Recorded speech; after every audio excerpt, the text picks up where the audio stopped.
Okay, so DSP and Asmon had their interview last week, and this is just sort of like a short type of video that I wanted to do just to get my thoughts out there. So I can stop bothering my friends with it. It doesn't have to be some highly polished, scripted, edited bullshit, in the words of DSP. Yeah, I can stop bothering my friends, and I'm also trying out like a new recording software, so I can just, it's not really worth writing a script or big old thing for this. I've basically just got some notes, and honestly, DSP doesn't really deserve another redemption arc. He's already had so many chances of people still giving him goodwill, even in the big 2-5, and and he doesn't. He had a chance last year, and he completely threw it away.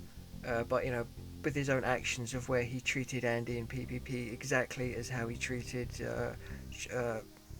Howard and John Rambo.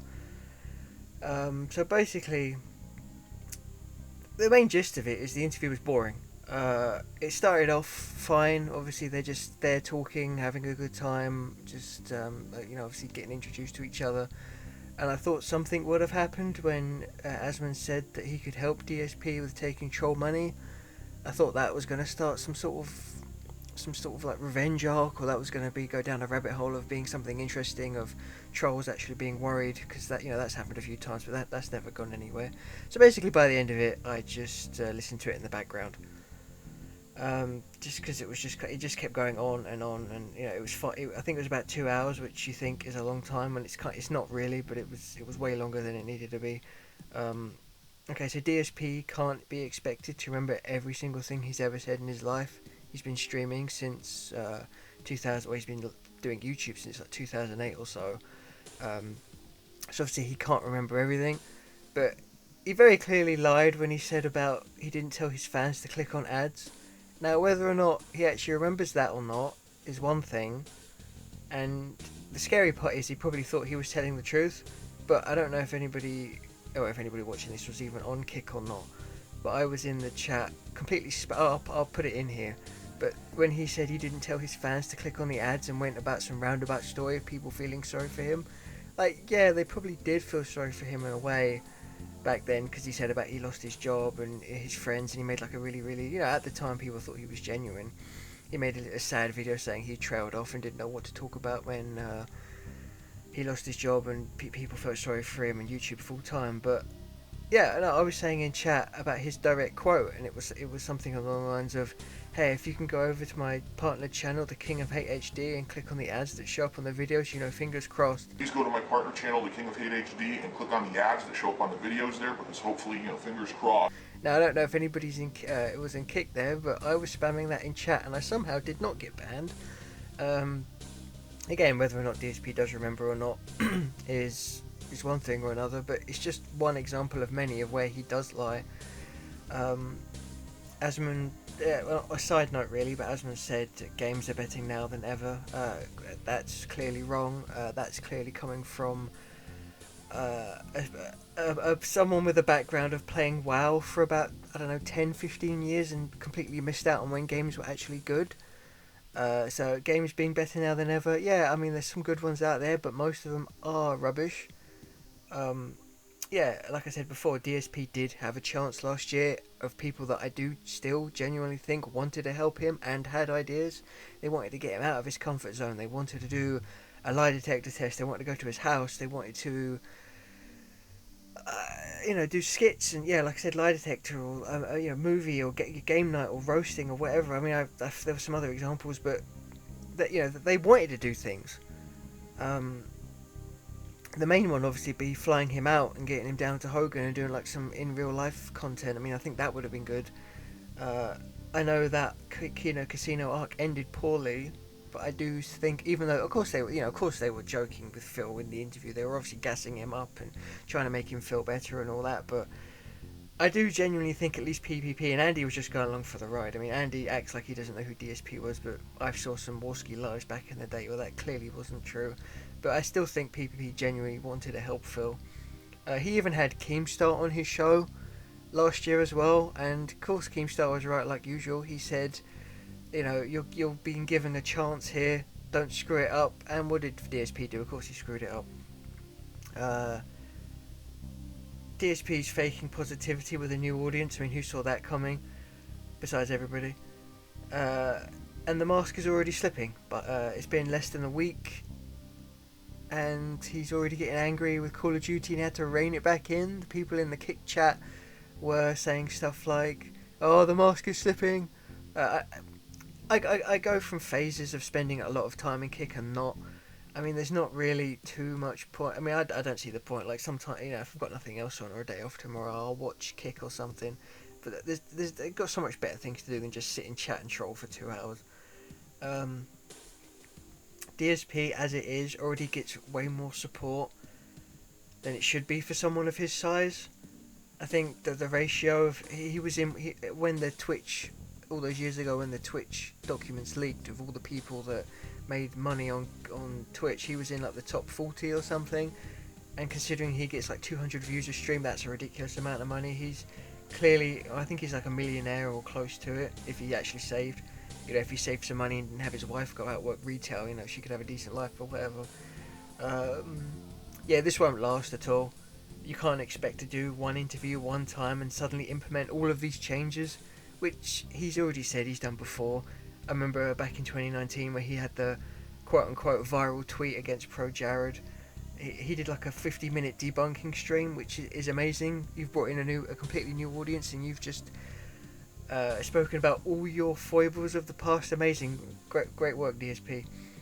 So he's talking about not begging so much and not having a tips counter and all this. And how long is this going to last? But this time next week he's going to be back to getting like $2 a stream like normal.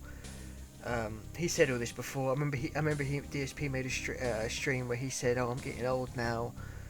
I'm not going to be good at fighting games anymore, and I'm just going to have to deal with that because I'm getting older." And then what happened? He rages on fighting games like he's still in his 20s, and he's just back and forth. It's just the same thing. He's already said he's going to do all of this before, and I don't even know why he's begging so much. I mean, he's gotten worse since the Kino arc. He was actually alright for a while before them, even though he had his spoon rant in 2024. Realistically, you need someone in there to interview Phil that actually knows Phil lore and to see what he'd actually say. So someone like me, who would actually ask the hard questions, because all these people that have interviewed him over the years, side-scrollers, Kino to a certain extent, and now Asmon, they don't really know much about DSP. Obviously, they go in, they hear his side of the story, and they think, "Oh yeah, this guy's fine. He hasn't been hard done by at all." And then I think even Asmon realised he got done in the pignosis, but again, I haven't seen too much of it. I mean, DSP obviously lies to make himself look good. Because one of the things I want to do is I want to, even if I did waste $50 and give him a Patreon back in the day, I really wanted to ask him the question of, he always says he didn't want sponsorships because he's the little guy, but then whenever he does get a sponsorship, he takes it. So he says he said he couldn't get sponsorships because of trolls, but then said he also didn't want them because he wanted to be, relatable to the common gamer. So I really don't. Again, the guy's just a walking contradiction. He lies about mostly everything. I don't really think Phil is a bad person. I just think he's just someone who's been sitting in his house since 2009 and hasn't really interacted with any people.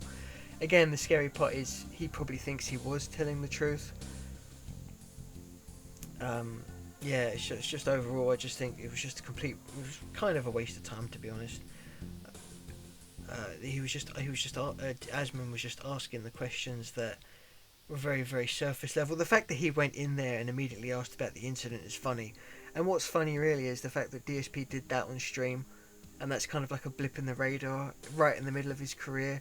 So obviously he's 2008, 2016 is when the incident happened, and now we're basically 10 years removed from that, or 9.5. And that was just, I don't know, that was just a blip in the radar. He came in, asked about it straight away, and then that was it really. But it's just, DSP given the answers that he wants to give, he can never give a yes or a no to a very basic question. It's always got to be a story that sets him up. I did nothing right, I did nothing wrong, I did everything correct. So basically, I just think it was just a waste of time. And he's going to be back to doing what he normally does. He says he's a changed person. He says he's positive now, but he's really not. I don't know why it's so difficult just to be nice to people. It's just, I don't really hate anybody, especially people that I don't know, like DSP. It's ridiculous to have this level of like vehement hatred against the guy. I just think he's just a sad, lonely man that just obviously just wants a friend, but really is just can't can't can't say within himself. Like he's someone, if he got confronted with the truth, he'd just have a mental breakdown. But that's just going off into a completely different realm of conversation. But it's just, yeah. I don't think he's a bad person, especially when compared to others. I think he's just someone who's just getting annoyed with trolling and all of this and just kind of wants to be left alone and also won't admit the truth. Um, he's stuck in a rut, he's tired and he's bored, especially if PPP is to be believed. It's fun that it happened, the fact that one of the biggest streamers is talking to DSP of all people. It was kind of fun that it happened, and it was also fun for him. But thinking that one interview is a career changer, I mean, we're just going in loops here. It just feels like an extended Kino arc where it's like a year and a half later. I mean, this season seriously needs to get better writers. But honestly, overall, thanks for watching. And I have some other bigger projects in the works. And hey, if I want to talk about DSP, hey, this seemed like it worked fine. Just get some notes, and there's always something to talk about with that guy. Thank you. And if I have any more thoughts with this one, as usual, I'll just put them in the description.